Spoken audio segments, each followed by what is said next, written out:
Hi everybody, Andrew Cuneo back with another standard video. Today I'm going to be playing a Naya deck that is sort of a tokens deck. It's a little bit odd in that it has a tokens theme, but it doesn't really make very many token creatures. The idea behind this deck was this card, Baylen the Haymaker, was kind of an impressive card in Bloomburrow to me. Just the fact that it has these activated abilities that you can use the turn you play it, and they don't cost any mana, they just require tapping tokens, seems pretty powerful, in particular with the card Royal Treatment. So if you play Baylen and you don't even have any mana left over, but you just have 2 tokens sitting around, you can protect the Baylen with Royal Treatment, and then Royal Treatment produces a roll token. So then, you know, when you get to untap with the Baylen, you've got 3 tokens in play at a minimum. So this provides kind of a way to ramp your mana or get value from all sorts of extra tokens you're creating that you don't normally have in standard. So I went looking for, okay, what are the best ways to kind of set up that curve? And Novice Inspector is obviously just very good card that makes a token.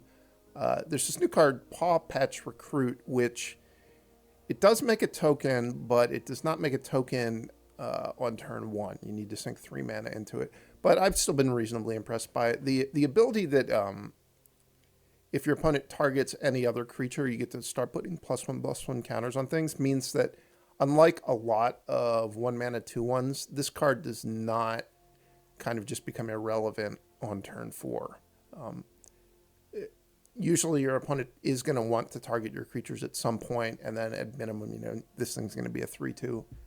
I found this to be a pretty solid card, certainly for a 1-drop. In the 2-drop slot, I do have one of my few ways to make creature tokens. I've got Virtue of Loyalty, which this, so you get the token from the Ardenvale fealty part, obviously, but if you actually manage to resolve Virtue of Loyalty, and you have a board with Baylen, things get kind of nuts because you start winding up able to tap your creature tokens like the Ardenvale things, and then they get untapped, so you can be tapping them, twice per turn cycle with Baylen, so you can get a lot of benefit that way. Then the other 2 drops, it's a bit of a mix because I've tried all 3 of these, the Kellan, Charming Scoundrel, and Sharp-Eyed Rookie, and they all have spots where they're good, but none of them really stands out as being the absolute best. So part of the idea of playing just a 2-2-2 split is that way if you draw like 2 out of these 6 cards, you're going to have a choice of which one to play. If one of them, would be better in the spot than the other one. Also, when it comes to sideboarding,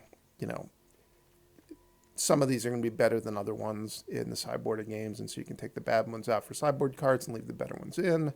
It's just a little bit of flexibility. Maybe as I play more with this deck, I'd come to the conclusion that one of them is better than the other one. I played for a while with 4 Charming Scoundrels, and this card has its moments, but I wouldn't say that it's so good that you have to play 4.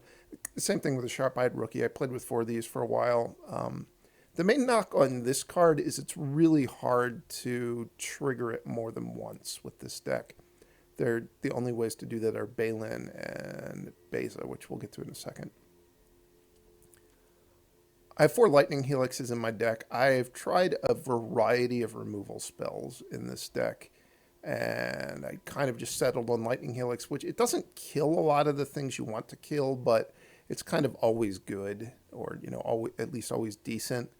There's no spots where you're just like, wow, the Lightning Helix just doesn't do anything for me. So I've got 4 of these. When we get to the sideboard, there are just going to be a lot of other removal spells, so you can tailor your removal suite to what you're playing against in the sideboarding games. 2 Sandstorm Salvagers. This is just another good way to make tokens.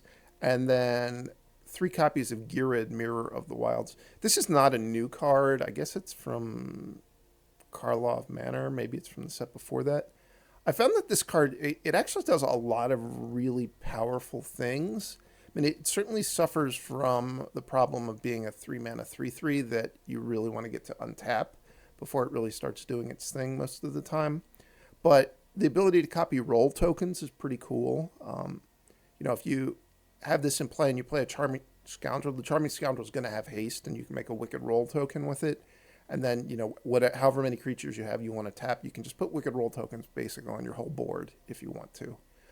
Which there are times when that's certainly very nice. Also, if you get to untap with this thing and then you play Sandstorm Salvager, you're going to wind up with a bunch of golems, and then the turn after that, you're potentially putting +1/+1 counters on all the golems. So this thing, its floor is kind of low in that it's a 3-mana 3/3 haste, but its ceiling is actually quite high. This is a new Bloomburrow card that is quite impressive. I've seen it in a lot of different decks out of people. It's just kind of always at least decent. It does have an ability to make 2 blue fish tokens, but yet your opponent has to have more creatures than you, so it's not really a reliable token generator. But just either to gain life or draw a card with this thing is quite good. The lands, one thing that this deck really has going for it is it has access to very good mana. I've got 4 of each of the fast land, the Copperline Gorge, Inspiring Vantage, and Razorverge Thicket. That's kind of the core of the mana base. And then I've got a few pain lands. I've got 1 Karplusan Forest, 1 Battlefield Forge, and 2 Thran Portals. So a little bit of a mix of pain lands. 5 basics and 2 Fabled Passages.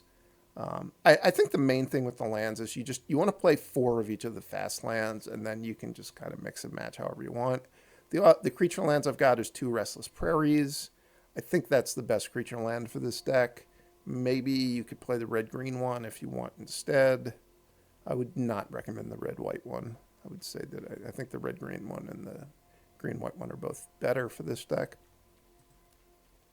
Looking at the sideboard, like I said, there's a mix of removal for different matches. So Torch the Tower, this is mostly going to be against small red creature decks and also the black decks that have Deep Cavern Bat and Caustic Bronco. I think you're going to want that here. Or if you play against like a black-green deck that has the Dread Knight and Deep Cavern Bat and Caustic Bronco. So you're mostly interested in this as a way to deal 2 damage for 1 mana and exile. But there are obviously going to be plenty of times when you upgrade it with Bargain, because this deck does make a lot of tokens to bargain away. And, you get to kill 3/3. 3 copies of that. 2 copies of Obliterating Bolt. This is mostly for Preacher of the Schism. If a person has, if they seem like a 4 Preacher of the Schism deck and they've got some other targets, you're probably going to want Obliterating Bolt. Annex Sentry is a little bit of an oddball. I've been trying this against the Prowess decks. As a potential, like, you get their best, well, not necessarily best creature, but, a creature with mana value 3 or less, which is usually their best creature against the Prowess decks, off the board, and then you have this thing that can block, which, if it blocks, it'll probably die, but, they'll have to expend additional resources to get it off the board when it blocks, and then they get their creature back, but you will have knocked, whatever counters or roll tokens off of it in the meantime. Elesh Norn, this is mostly against, like, the red creature decks, whether it be Prowess or just mono red. I think this is a really powerful card, and it does make tokens, so I kind of wanted to try it in this deck. I'm not sure that it's actually better than Beza in any spots. I mean, my plan is I'm going to board up to 3 of these 4-drops if I play in that matchup. So we'll see how that performs.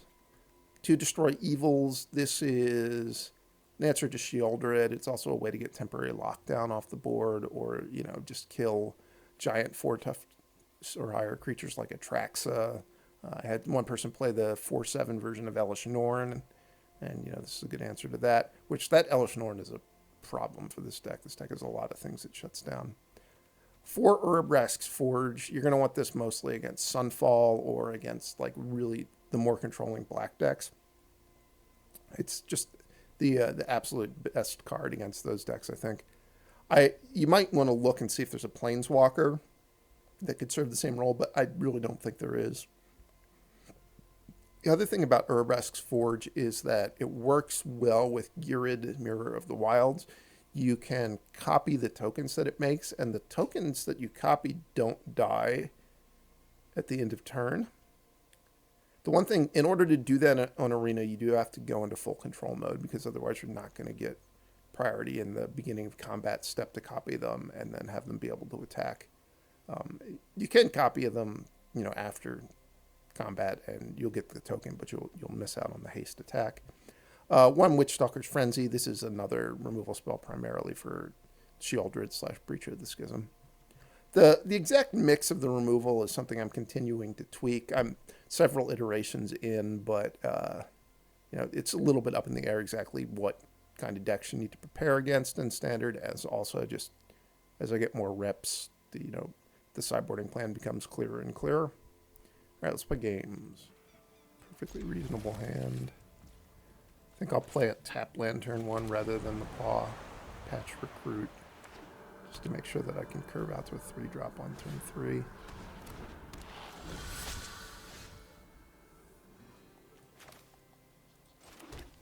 I don't think I care about that thing enough that I want to Lightning Helix it. This is kind of a cool inclusion in Standard. At first I didn't really understand why people were playing it, but it's because it triggers crimes really effectively. I haven't seen it out of a black-red deck yet. Usually people are doing it in a black-green deck.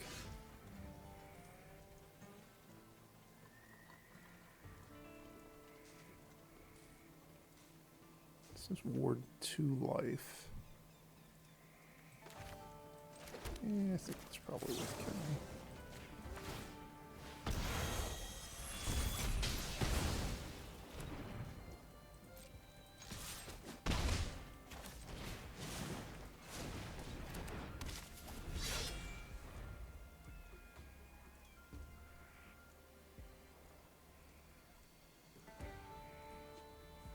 Probably want to set this on red.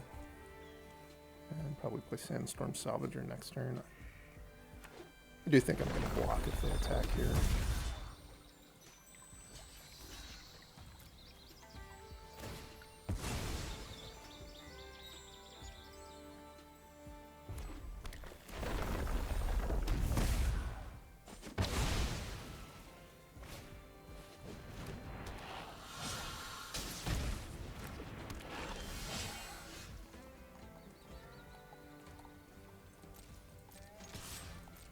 I'm just doing a double block.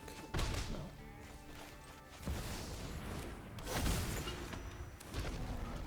One thing that is really nice about the Sandstorm Salvager is it makes a Golem, which is an artifact creature token, which a lot of black decks have a really hard time killing because they can't hit it with Go for the Throat and they can't hit it with Cut Down.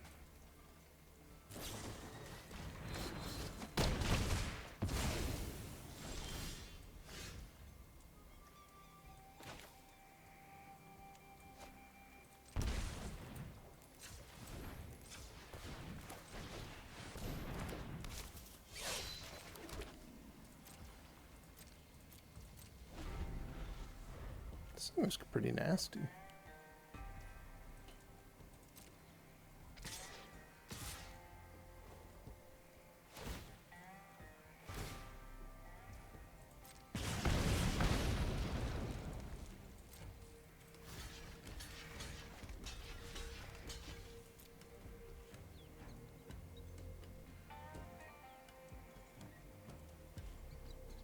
So they're going to have to spend all of their mana. Presumably, and then I'll get to save my Baylen, the Haymaker.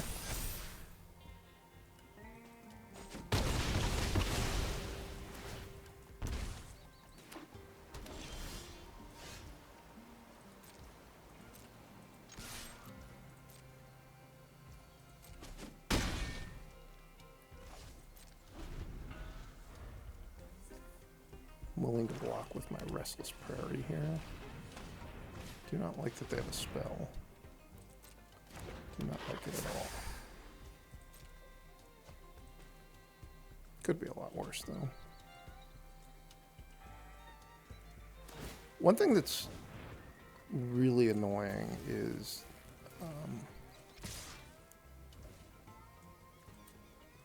you have to be really careful playing with this Thraben or Thran Portal, because Arena really does not want to tap your pain lands. One here. And I'm dead.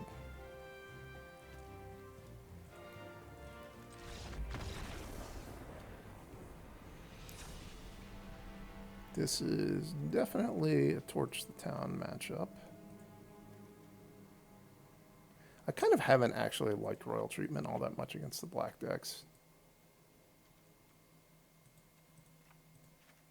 That seems a little weird, but I just haven't been that impressed by it. I think I want Annex Sentry in this matchup, and I think I want Elesh Norn, and I'm going to play another Obliterating Bolt.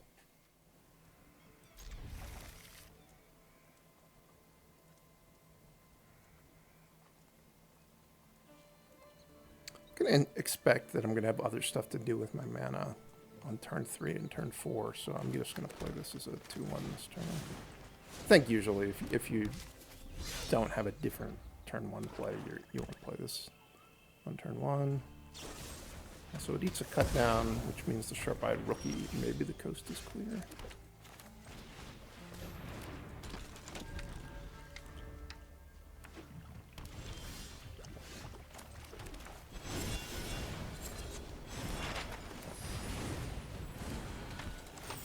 Look at all this token generation. I generated 2 tokens on the turn 3.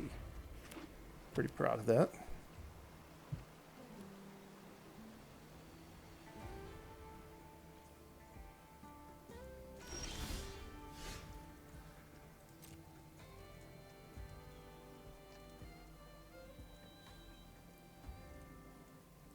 Seems like they're probably about to use a removal spell on Kellan. No, they're going to let it trigger.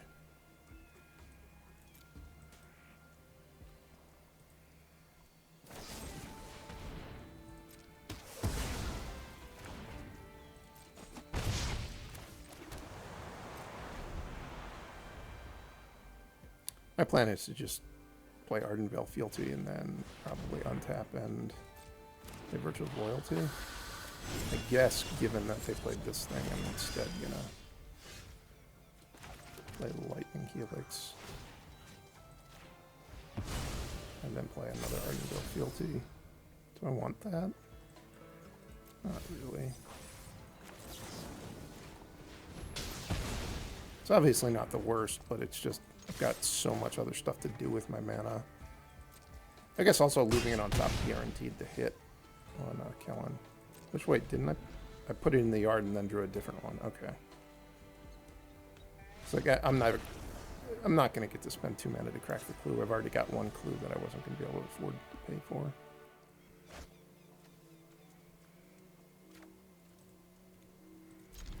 A little bit land heavy, but at a minimum I'll get to investigate.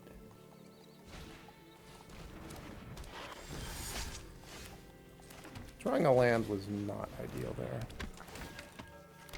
This is probably going to be pretty hard for them to kill as well. It does die to cut down, but it doesn't die to go for the throat. Nice.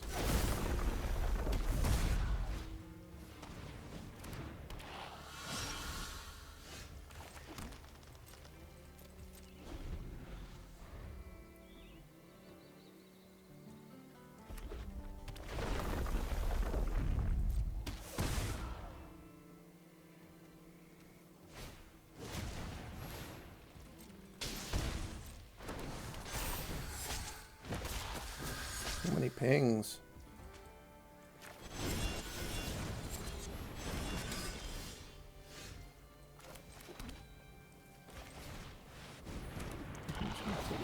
It's 2/2. It'll be gone for good.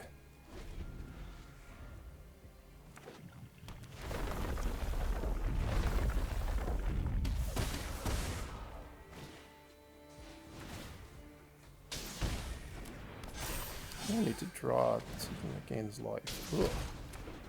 That's going to be a problem. I don't think I can beat Laughing Jasper Flint. I forgot that card existed.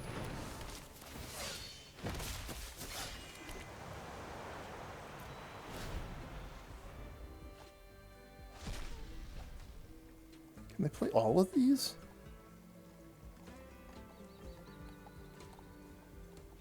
Again, jeez. This is... that was a problem for me. I wish I had saved my Annex Sentry, but I don't think I really had an option to just not do anything on turn 3.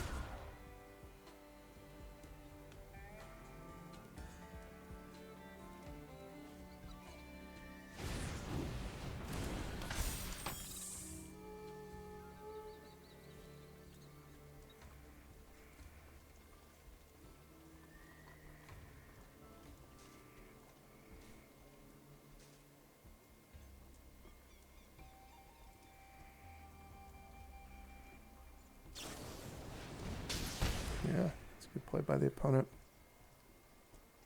Should probably torch the tower of the Pawpatch Patrol.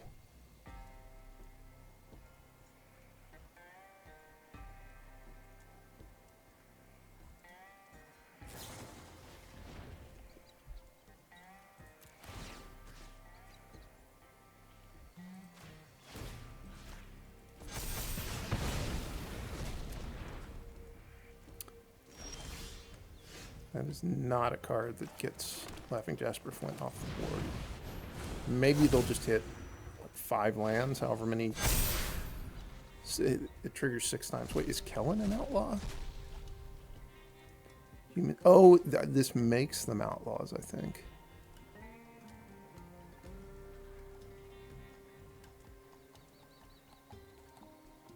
Oh, creatures you control but don't own are outlaws. Yeah, this is all things that are bad for me.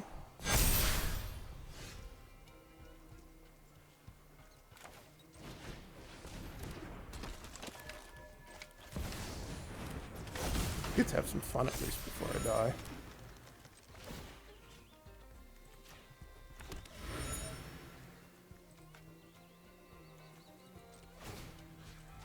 Only the non-token guys get to have fun though. There we go. Look at all those clues I just made. I'm certainly going to die before I get to crack them, but I got to make them. And that counts for something.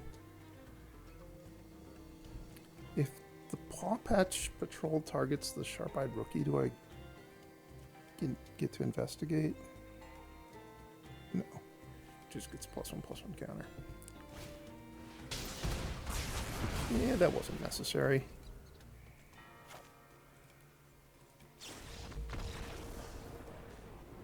Laughing Jasper Flint was brutal.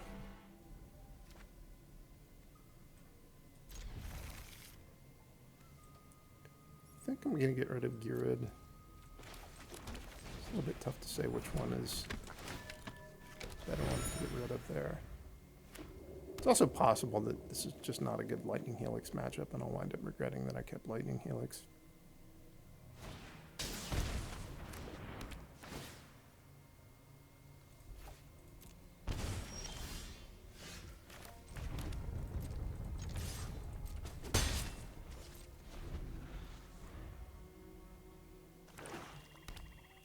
It's going to get old pretty fast in Standard playing against this level of discard decks.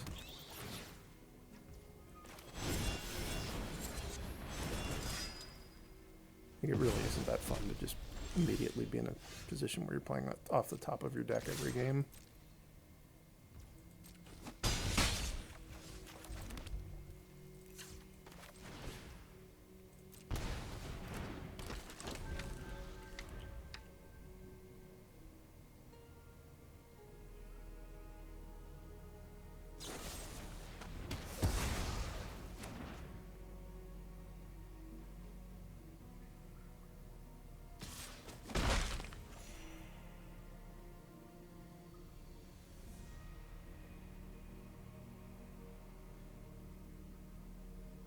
Now what do we got? Tiny Bones is joining up. But that doesn't do anything.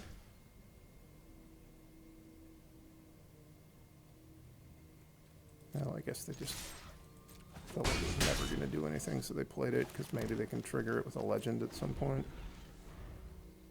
They did miss a land drop.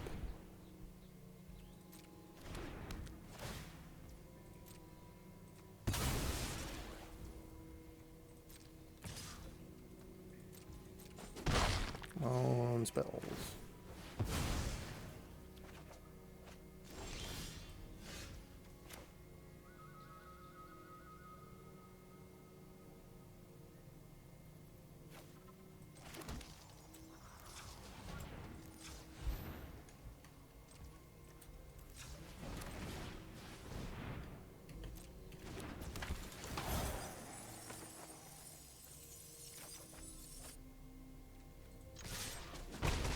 Hoping for a 3-drop. How much does this cost to flip 5? This person really means it with the discard. They really mean it.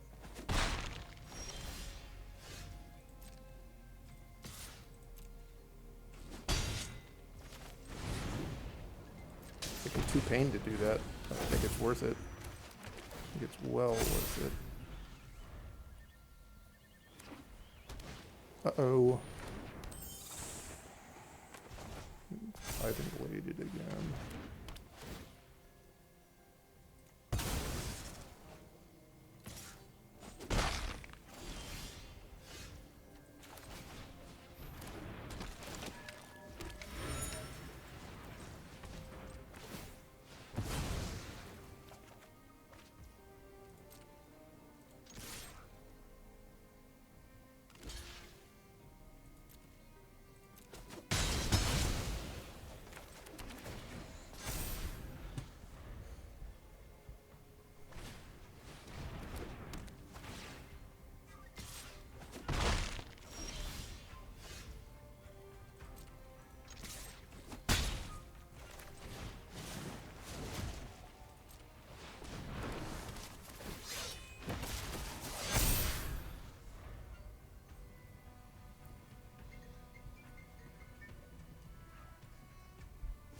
It's quite a race.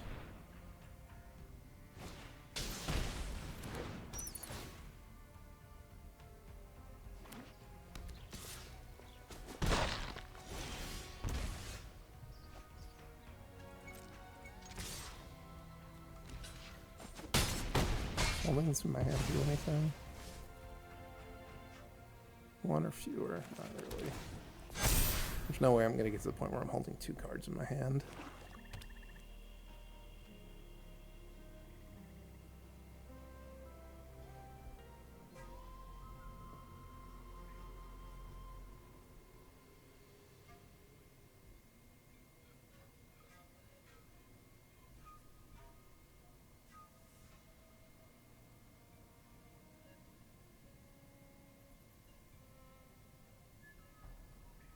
Come on, nothing.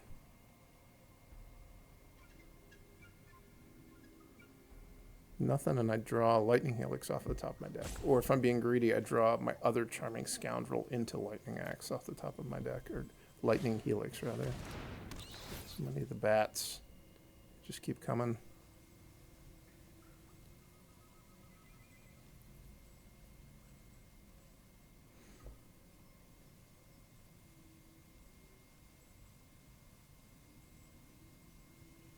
Still need to leave 2 blockers back, though.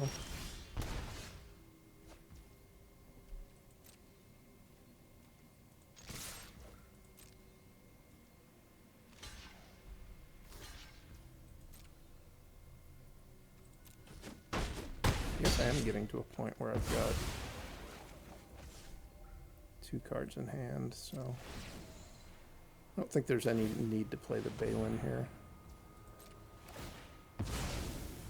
I can just hold all my cards in hand and not take the Bandit's Talent trigger to lose 2 life in case that's relevant, or I can just end a turn play Virtue of Loyalty. Also, I mean, they probably don't have sweepers in their deck, but maybe they have sweepers, and it would be better to have Baylen in my hand then. I don't think that I'm going to lose because my board isn't big enough the next time I attack.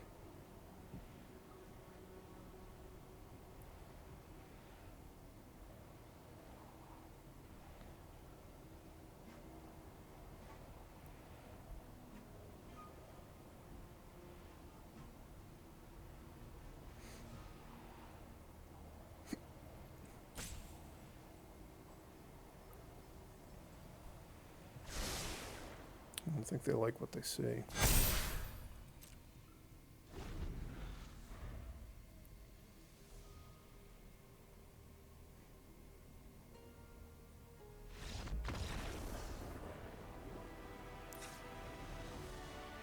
I wish there was some sort of card that was really good against discard that I could be playing. Like, you know, some creature that you if your opponent makes you discard it, it just goes into play, like locks it on Smiter. I don't think there's anything like that in Standard right now.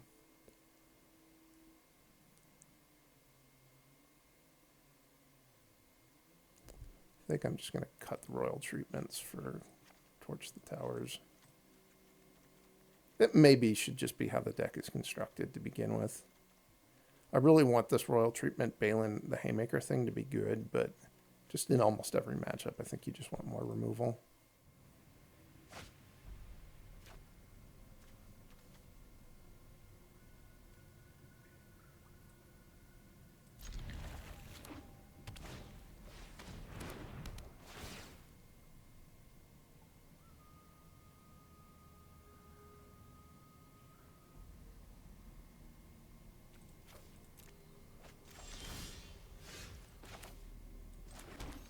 Go get a forest.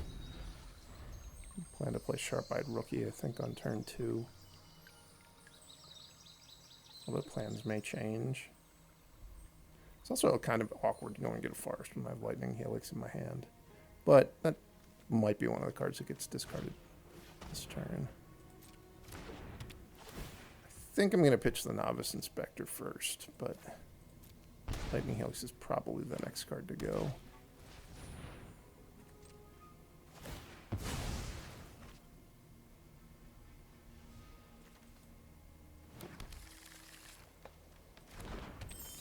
Definitely go for a little bit more in the land department.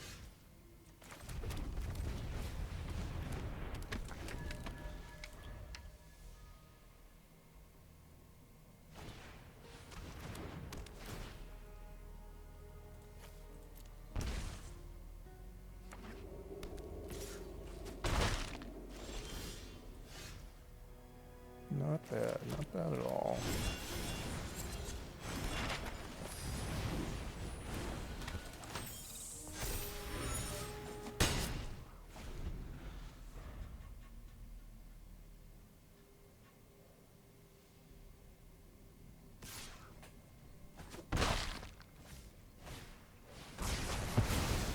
Well, that wasn't fun.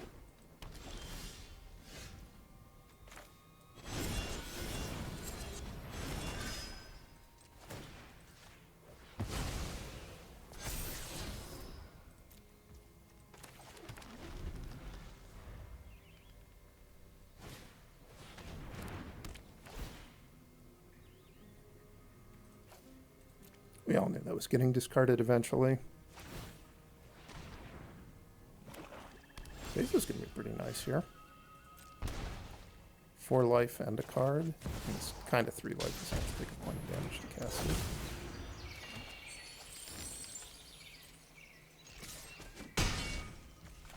it. I'm probably just in for taking 2 a turn for the rest of the game.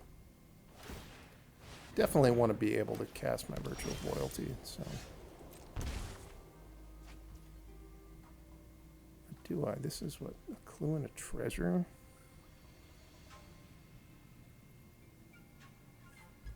I'm giving them a free card by doing this, but I can correct the clue in my next upkeep if I hold this land in my hand.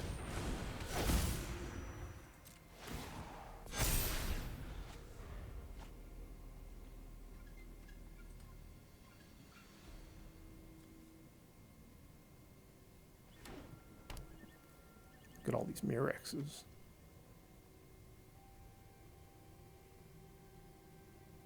I guess Mirex is another way to make a token that I didn't really consider playing in this deck. If I had one of them, it wouldn't be the worst thing in the world. They lose a life and they get the fish. And they get Loran. Ooh, the Loran's kind of a problem. And they trigger Any Bones joins up as well.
I think I need to hold that in my hand to deny them the card from Bandit's Talent, and also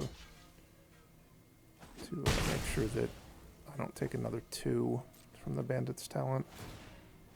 Like, probably they're going to scry into something that does something. But at least this way I'm forcing them to find something that makes me discard.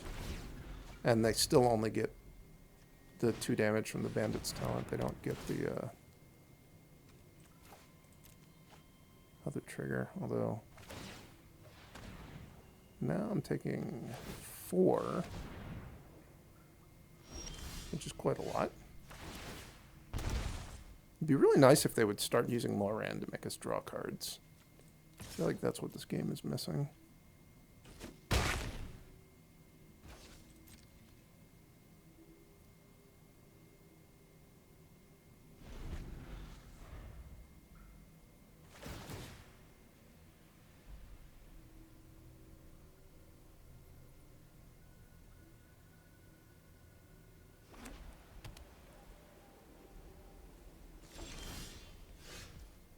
Can I kill them?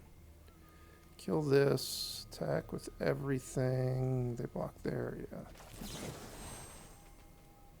I guess they can activate in response. Maybe they find something.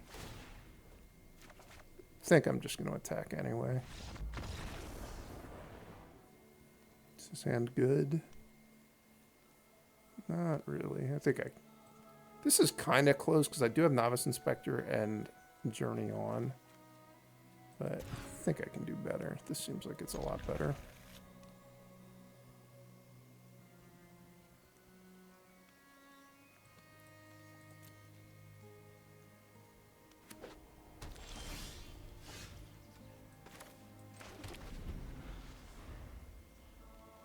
I think I'm actually going to make the treasure with this. Whoa! It's a Charming Scoundrel face-off. Are they going to make the treasure as well? I'm going to make the treasure so I can use Royal Treatment to protect Ghired. So I get it the next turn with the Sandstorm Salvager.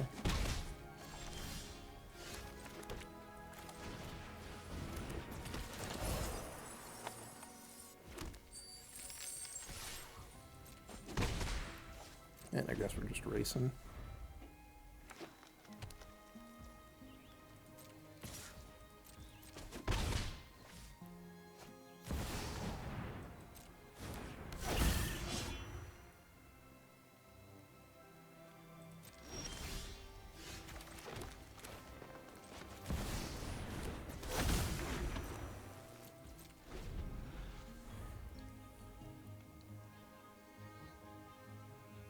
I think if they attack, I'm actually just going to take it.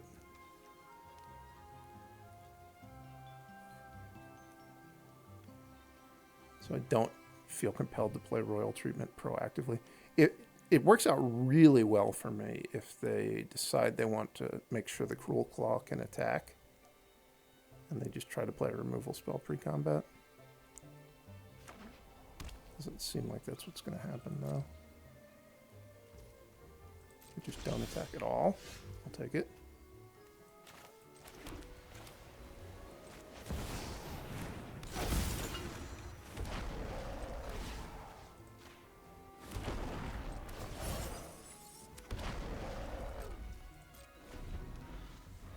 That was pretty nice.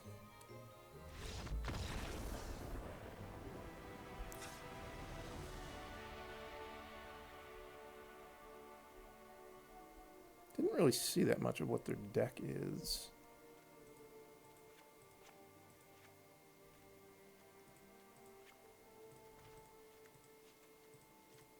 Let's try that.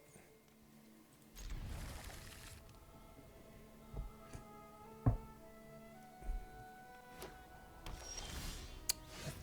think I'm going to play Pawpatch turn 1 rather than just getting the map token. The map token's really not that important. I'll probably just play Kellan turn 2. And then turn 3 I'll offspring the Paw Patrol. Does this lead to a change of plans? I don't think so. Don't really want to just trade with Mosswood Dread Knight. I might attack next turn and before they block, play Lightning Helix. We'll see what they do. I think instead.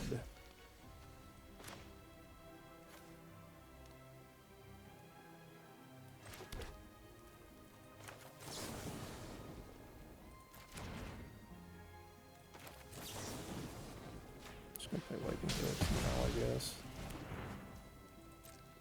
Not attack.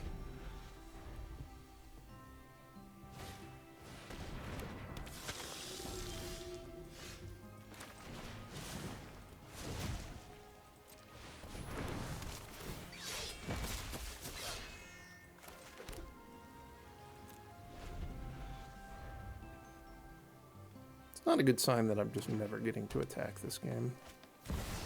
No, it's my favorite card, Shielded.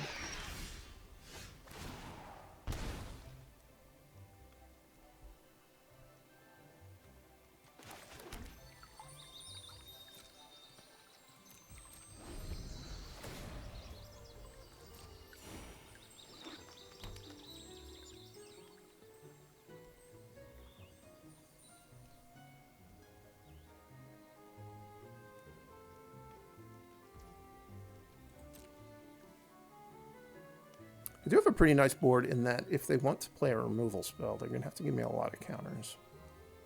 I think if they were to attack with Shieldred, I would just block with all of the whole Paw Patrol team.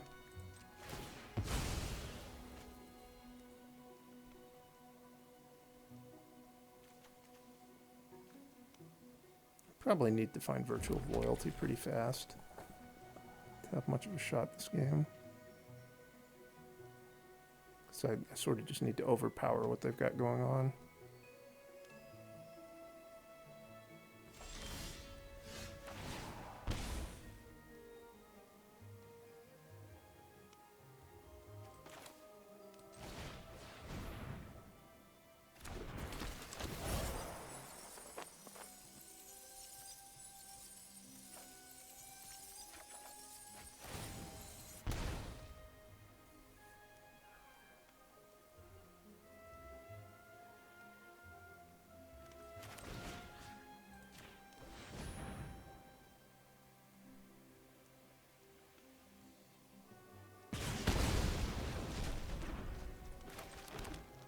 Trying to set up Beza so I get a card and life out of it, which I'm not getting a very good deal on the life if I get the card because I'm only getting 2 life. It's the infamous Cruel Claw.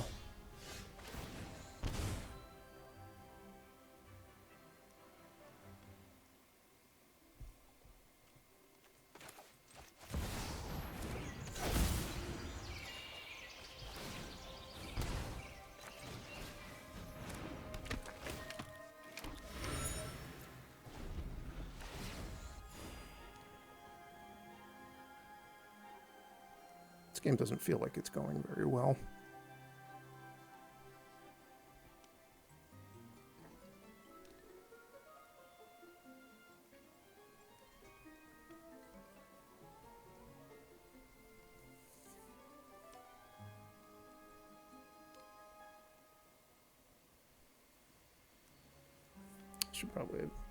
Should have the Witchstalker Frenzy in my deck right now.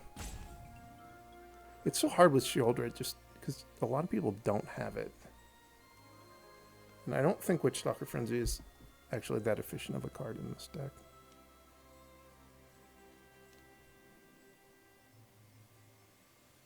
Maybe if my top card is Ghired. Here, if I go Ghired into Sandstorm Salvager, that would give me something going on.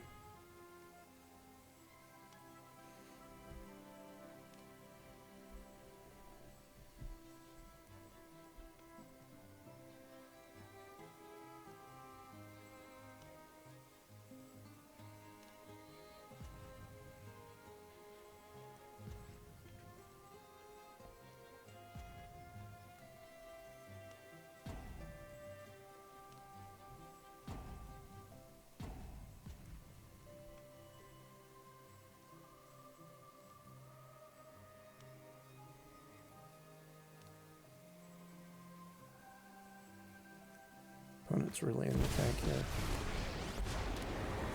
Yeah, that's probably going to do it. Don't foresee beating that. I thought I was losing already, and now things have gotten worse.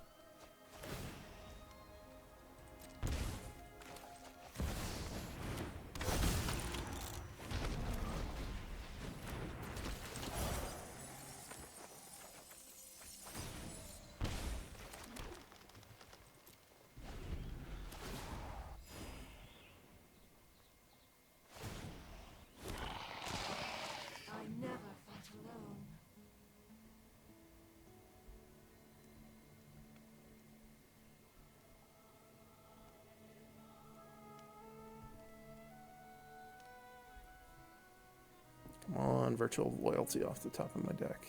They would actually minus the Nissa on it. It's -1. But I would get a turn worth of triggers, which would be nice.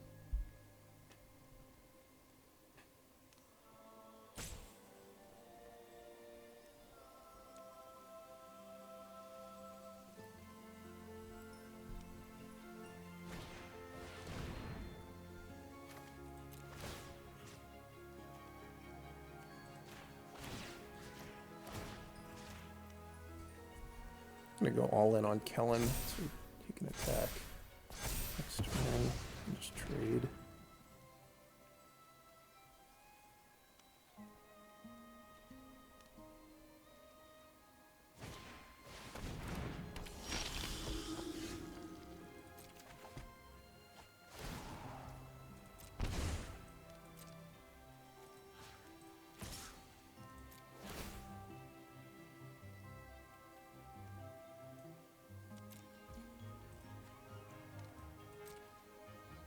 Well, I got my Virtual Loyalty.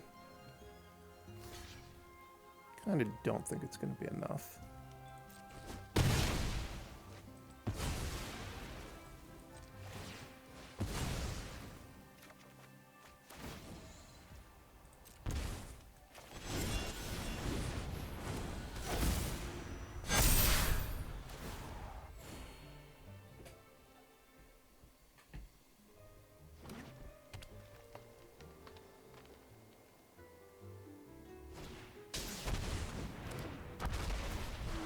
It's not good for me.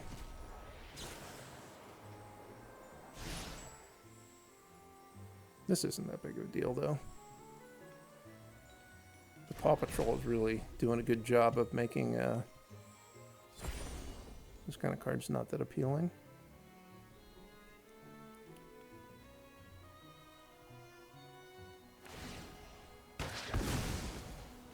Vanquish the unfit.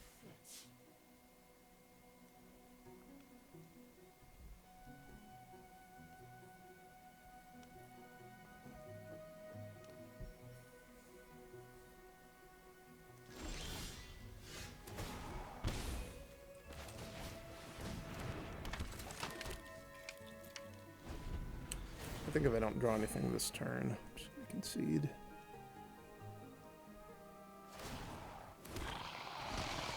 Welcome, my companion.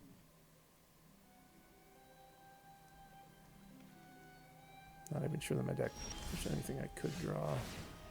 Ghired the Mirrored. I could make a ton of clues on my way out. Won't do that. So I realized I forgot to bring in the Witchstalker Frenzy. And that is sad. And it appears to be mulliganing pretty aggressively.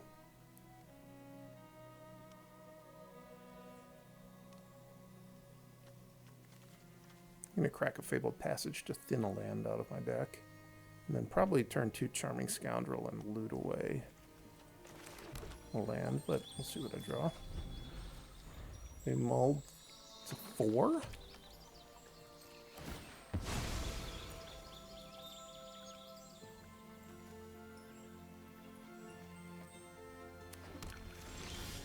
I'm always dubious of my opponents.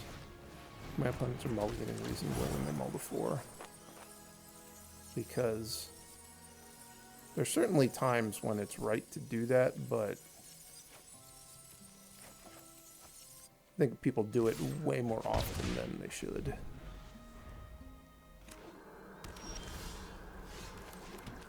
Please don't die. Ghired. I need you to make me a bunch of Wicked Ward tokens next turn. Try not to die. Keep trying.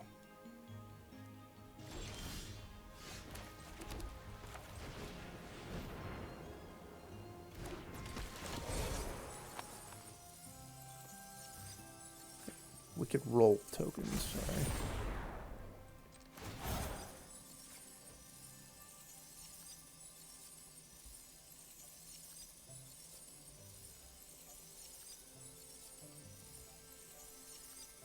I don't think the opponent's ever seen anything like this. They have no idea how to react.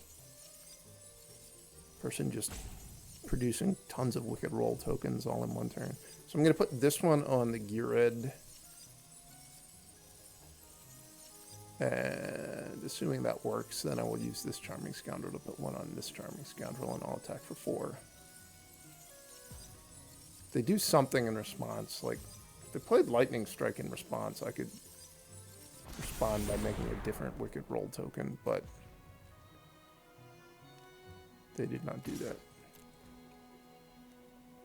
I think it clearly is worth putting the Wicked Roll token here because you're almost 100% guaranteed to get the point out of the Wicked Roll token at some point.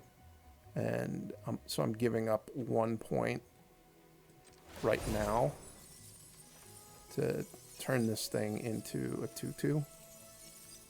So if I get 1 attack with this Charming Scoundrel, I've caught up at that point in terms of damage. And if I don't get the attack, I'm 1 point behind. It's probably just Shieldred. Make me miserable. I probably would beat Shieldred this game because I would just attack into it. They'd have to block, and then I would Lightning Helix.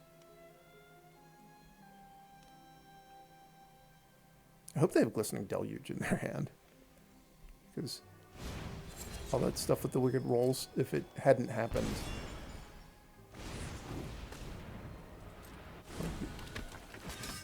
Glistening Deluge would have crushed me, but now it doesn't kill anything. Oh.